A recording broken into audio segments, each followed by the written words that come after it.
Inauguration de la fibre optique à Mbonzi dans le district de Inda.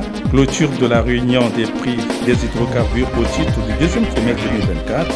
Puis Pointe-Noire, dernier hommage à Ferdinand Sondadoka par la Fédération PCT Pointe-Noire. Trois titres qui font la une de notre journal synthèse de la semaine. Mesdames et messieurs, bienvenue à tous.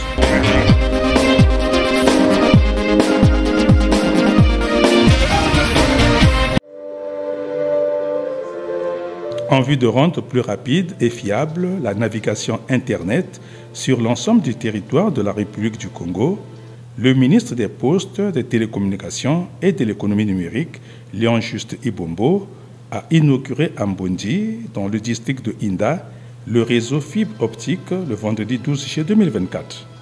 Une infrastructure souterraine née du partenariat public-privé entre le Congo et la société Silicom Connect, de concert avec la société Nokia. Une inauguration qui vient concrétiser le rêve numérique prôné par le président Denis Sassou Nguesso pour fournir une énergie renouvelable de qualité suffisante aux populations congolaises. Une cérémonie marquée par les mots de bienvenue du sous-préfet de Inda et du directeur général de la société Nokia. Le directeur général de la société Silicom Connect sur les objectifs et les missions du projet. Notre mission est claire, démocratiser l'accès à Internet pour tous les Congolais. Ce qui était autrefois un privilège devient progressivement accessible à un plus grand nombre. L'augmentation des débits et la diminution des coûts ouvrent un monde de possibilités, particulièrement pour notre jeunesse. Ce que nous construisons va au-delà d'une simple infrastructure. Nous posons les fondations d'un avenir prometteur pour le Congo, un avenir où l'accès à l'éducation, l'entrepreneuriat et la connectivité mondiale seront facilités pour tous les citoyens. Des mots d'honneur qui ont édifié l'allocution du ministre Léon Juste Ibombo sur les enjeux du partenariat. Cette infrastructure numérique rappelle bien évidemment aux femmes et aux hommes de notre temps que la connectivité plus rapide, plus fiable et plus inclusive est désormais un besoin fondamental, sinon vital, pour chaque citoyen et chaque entreprise. Dans notre quête d'arrimer le Congo au développement de l'économie numérique, selon les prescrits du président de la République, chef de l'État, nous avons procédé le 14 juin dernier, dans le cadre du projet d'accélération de la transformation numérique, au lancement des travaux d'installation de la connectivité à l'Internet haut débit et des points d'accès Wi-Fi, ainsi que des services numériques au profit de quelques administrations publiques. Accompagné des officiels, le ministre a procédé à la coupure du ruban symbolique et au dévoilement de la plaque inaugurale avant la visite guidée de la structure. Après Mbonzi, les acteurs techniques du numérique ont pris part au colloque sur l'intégration régionale ouvert par le directeur général de la société Silicom Connect. Normalement, vous devrez avoir accès au...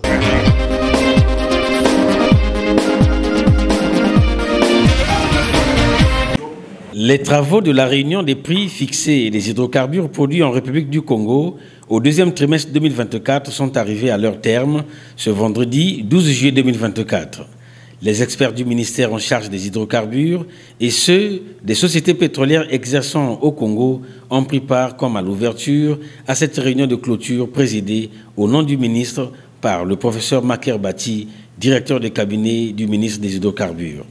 Le directeur général de l'économie, de l'audit et trading pétrolier, président du comité des prix, Jean-Jacques Ikama, a procédé en premier à la présentation des résultats de la réunion avant que les directeurs généraux des sociétés pétrolières ne procèdent à la signature des procès-verbaux.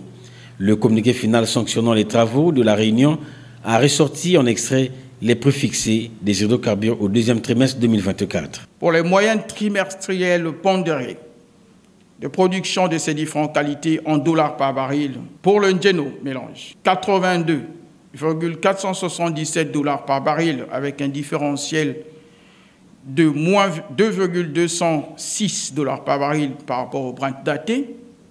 Pour le Nkosa Blend, 82,851 $ par baril avec un différentiel de moins 1,930 $ par baril. Pour le Yombo, 85,643 $ par baril, avec un différentiel de 0,660. Pour le butane, 48,205 $ par baril, avec un différentiel de 0. Et enfin, pour le propane, 31,788 $ par baril, avec moins 0,273 $ par baril de différentiel. Le ministre des Hydrocarbures compte développer les nouvelles filières à travers plusieurs projets, a précisé le chef de la séance dans son mot de clôture. Le cheval de bataille de Monsieur le ministre, mais aussi celui du gouvernement, est de valoriser tous azimuts notre potentiel gazier, estimé à plus de 400 milliards de mètres cubes, comprenant du gaz naturel associé et non associé. Nous nous concentrons sur le développement de nouvelles filières à travers plusieurs projets. Le gaz naturel qui peut être utilisé pour produire des engrais, stimulant ainsi le secteur agricole et contribuant à la sécurité alimentaire. Il peut ainsi alimenter des centrales électriques, répondant à la demande croissante en électricité des secteurs miniers et des zones économiques spéciales. Le traitement du gaz naturel peut produire du GPL, utilisé comme carburant domestique et industriel. Le méthanol, utilisable comme carburant alternatif et matière première dans l'industrie chimique, est une autre voie de développement. Enfin, les hydrocarbures comme l'éthane, le propane et le butane peuvent être extraits et utilisés dans la pétrochimie pour la fabrication de plastique, de solvants et d'autres produits chimiques. Ce sont tous ces axes de développement que nous souhaiterions couvrir. La réunion des prix fiscaux des hydrocarbures au titre du 3e trimestre 2024 se tiendra en octobre à Brazzaville, à l'organisation de Petro-Congo.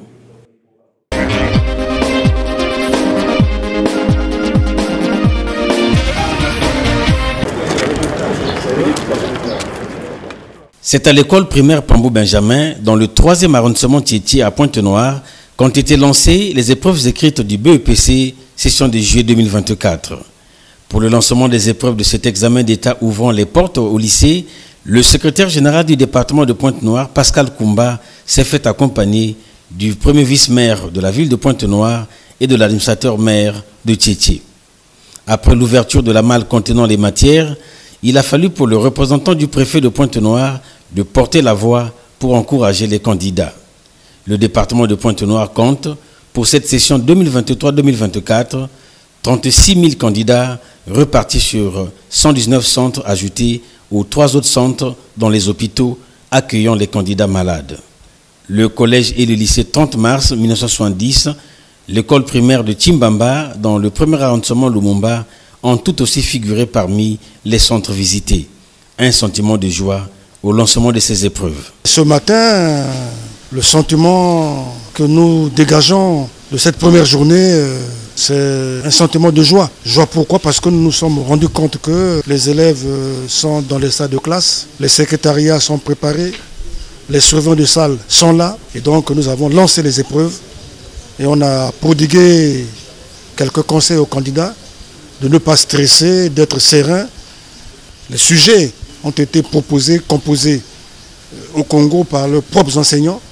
Il s'agit juste de pouvoir lire, relire les sujets, commencer à écrire au brouillon et puis une fois fini les transcrire sur la feuille de propre, tout en prenant soin de regarder les noms, prénoms, dates, lieu de naissance ainsi que leur numéro matricule. Donc, mesdames, messieurs de la presse, on est satisfait et avec la ferme conviction, l'espoir qui fera que pour cette année-ci au BPC, le département de Pointe-Noire soit dans le carré d'as des grands. Le dernier centre visité a été le collège d'enseignement général Jean-Félix Tikaya. Il ne reste plus qu'à souhaiter bonne chance à tous les candidats au BEPC.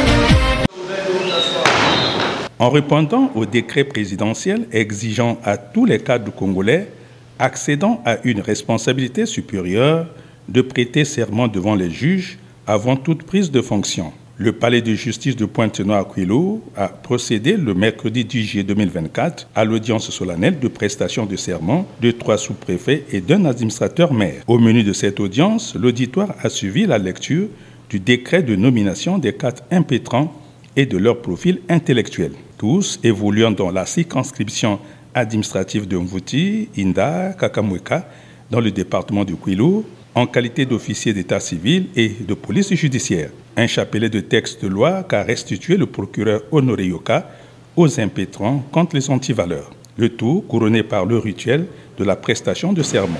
Je le jure. Je le jure. Je le jure. Je le jure. L'administrateur maire de Inda et le sous-préfet de Kakamweka ont manifesté leur satisfaction. Nous retenons que nous sommes investis des pouvoirs qui nous donnent beaucoup d'obligations et que nous devons assumer avec loyauté et avec beaucoup de probité. Travailler avec rigueur et être premier serviteur de l'État.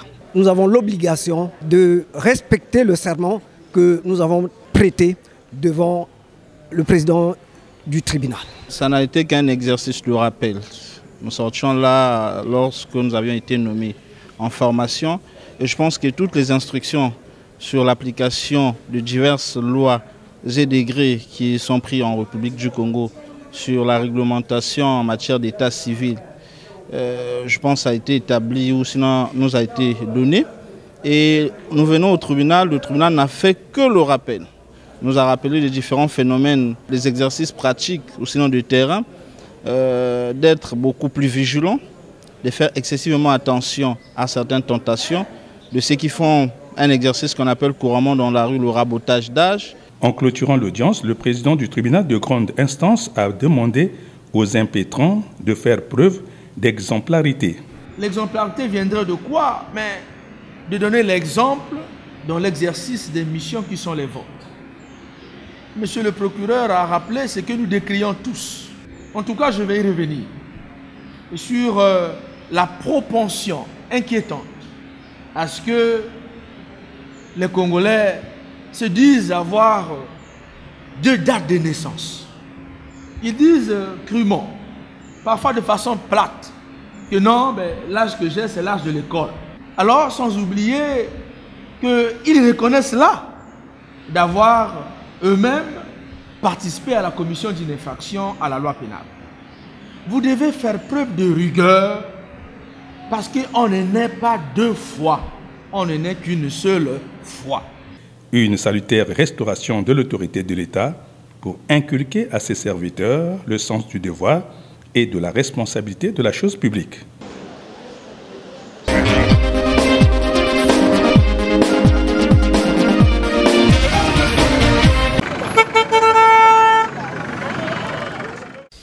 Opération 0 francs pour le transport des candidats au BEPC session de juillet 2024.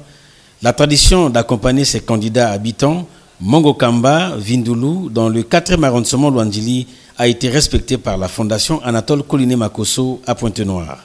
Rond-point Tister Chikaya, point de départ des bus transportant ce mardi 9 juillet 2024 les candidats au BEPC dans leurs différents centres d'examen.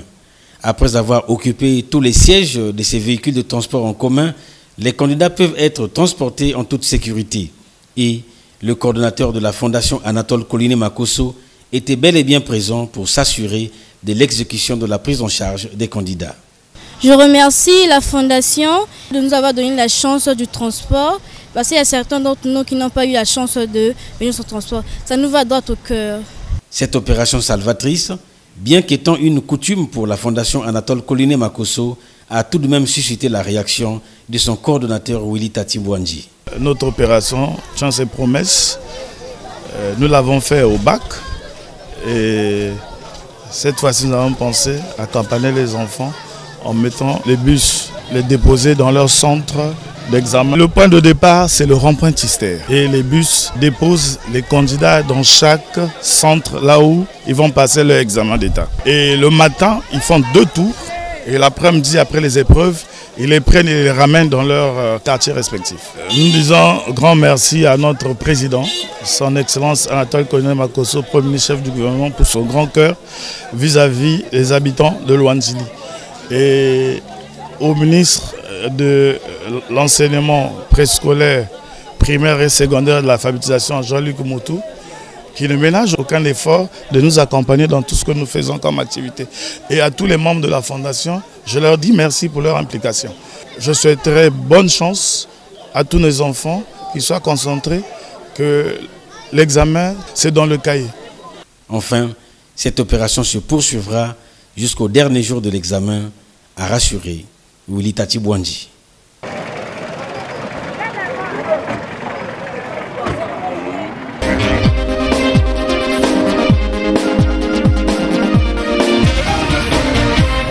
Ce présumé voleur des attaches de la voie ferroviaire à Ina dans le département du Kwilu a été appréhendé par les éléments de police du commissariat de la localité le 26 juin dernier.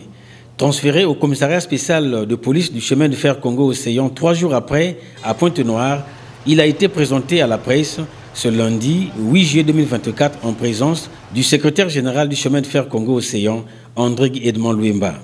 Avant sa présentation, le 5 juillet 2024, il a été question de repartir sur les lieux à Inda où les faits relatifs à cet acte répréhensible ont été reconstitués. Acceptant les faits qui lui sont reprochés, ce citoyen congolais de la quarantaine révolue a expliqué devant la police et quelques cadres du chemin de fer Congo-Océan son mode opératoire. Ces accessoires ciblés ne sont autres que les tire-fonds et les plaquettes d'appui servant de fixation des rails aux traverses.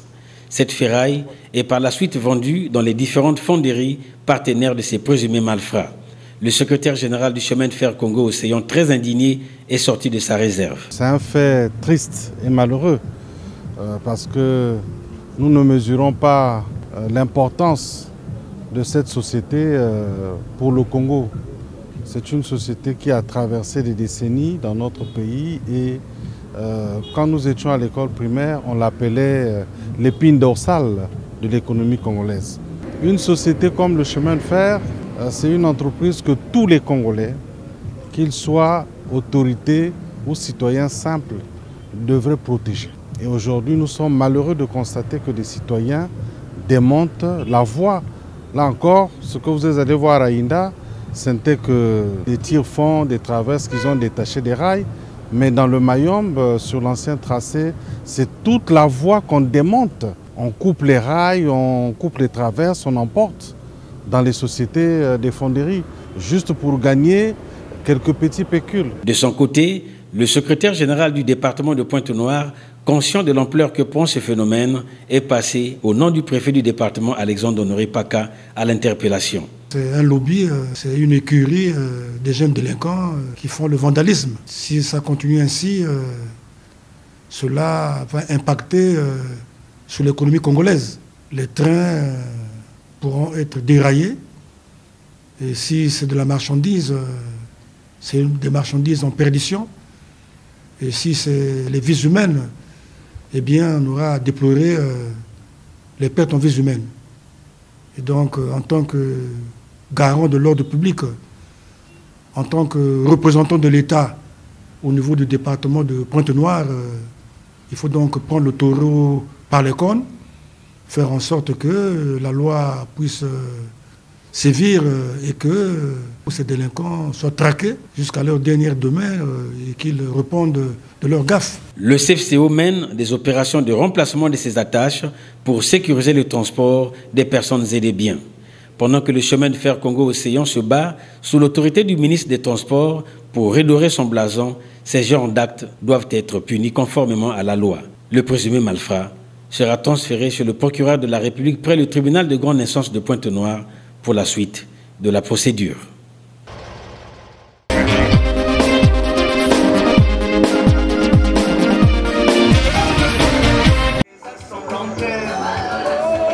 Ferdinand Tchundabeka, icône du conseil du comité du Parti congolais de travail de l'arrondissement 4 Luanzili, membre du comité central du Parti congolais de travail, ancien proviseur des lycées Pointe-Noire 2, Victor Augagneur, décédé le 25 juin 2024 à Pointe-Noire, a reçu le 9 juillet 2024 un dernier hommage de sa fédération avant le départ de sa dépouille mortelle au Brazzaville. Un hommage posthume devant les membres de la fédération, les partis alliés de la mouvance présidentielle et la famille biologique.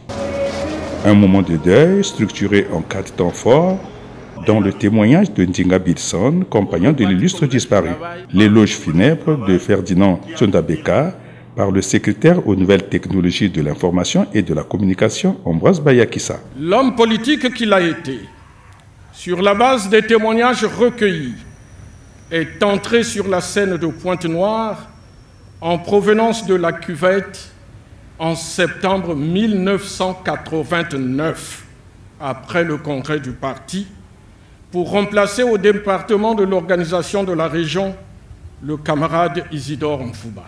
Le 4 août 1991, après l'avènement du multipartisme, il est élu chargé de l'organisation du comité régional du parti sous le président Alexandre Honoré Paca. De son sacerdoce d'accoucheur et de pêleur d'âme, j'allais dire d'enseignant, je retiens essentiellement la séquence où il a été proviseur des lycées Pointe-Noire 2 et Victor Augagneur. C'est ici que je l'ai personnellement connu comme un vrai meneur d'hommes, un travailleur dont la ritournelle de la bouche de tous ceux des enseignants qui ont été ses collaborateurs est composée des mots honnêteté, humilité, grande culture et pratique professionnelle, générosité, accessibilité. Le mot de remerciement de la famille, lu par le fils du défunt, traduisant la séparation avec leur héros.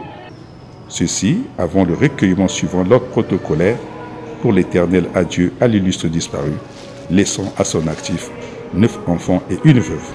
Jean-François Kando, président fédéral, garde de lui un souvenir indélébile. Le grand souvenir que j'ai de lui, c'est que nous avons partagé ensemble le mandat de 2008 à 2014 au niveau du bureau exécutif du conseil départemental et municipal, où lui, il était premier adjoint au maire et moi, premier secrétaire du conseil. Je retiens de cette personnalité beaucoup de choses. Des conseils d'aînés, une pratique sociale digne de ce nom. Et c'est avec beaucoup de regrets que nous avons appris son départ vers l'au-delà. Sachant que le vrai tombeau des morts, c'est le cœur des vivants, disons avec Aristote que l'homme accepte la mort et non le jour de sa mort.